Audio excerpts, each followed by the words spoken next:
Tumboy. Tumboy ka, maluya. Akala ko lalaki. Para lalaki na tumboy. Tumboy. Ito ka na siya. Hindi, wala ito daking. Ikaw yung nagtinda kahapon, di ba? Akala ko lalaki. Babae yan. Nalako ko ni karton na ng kakali, di mana sinalita po ng akasya na. Tumboy. Hindi, natuwa lang ako sa kanya kasi sabi ko. Kasi isa lang ang lalaki niya. Paano? Naisip niya yung ganong paraan niya. Bahay niya na to. Oo. Kaya pala. Akala ko lalaki talaga. Ano yung sinabi yung pangalan mo kahapon? Angel. Tumboy. Adyara din. Mama, tulak ko. Manta pa. Hindi trabaho ng ano. Bandera. Kaya lang kasi natuwa ako sa kanya. Sabi ko, nakita ko pa yung ano niya. Yung, sabi ko sa kanya, bibigyan ko siya ng uniform kasi kung nag-aaral siya.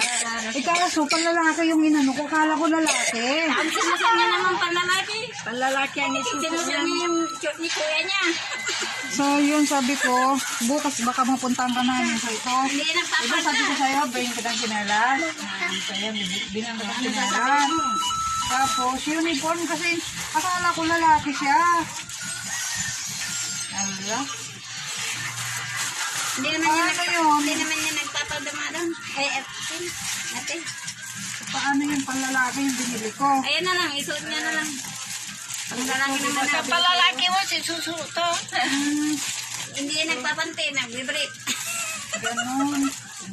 Kaya yan, si Sulbin, akala ko lalaki talaga. So yan, di ba sabi ko sa'yo, bilang kita. Ng ano. Kaya sabi ko, yung tumboy yun, sabi Ganun ko. lang kasi sa'yo to. Tinanggap baka may tumawa. Yan, ano. Natuwa lang kasi ako sa kanya. So, ito yun, oh. Tingnan kasi sa'yo. Ito to yung suot niya? Ito? Oh, blue. So, yun ka. Tingnan kasi sa'yo. Kasi sa'yo yan. Iduga mo daw, noon dugat ka. So, yan, siguro. Dahil ano na eh. Inano ko Aski lang. dyan, aski dyan, Tapos, pinipicturan. ano. So, mag-aaral ka mabuti ha. Saka, lagi ka magsisipag ha. Ballpen, may ballpen ka na? Kasi may ano. Nakakatuwa ka, kala ko talaga lalaki ka. O, ito pa isang ballpen. Diba? Ang sabi So, ayan, yan ang nakayanan ko. Kaya, natuwa lang kasi ako sa kanya kahapon.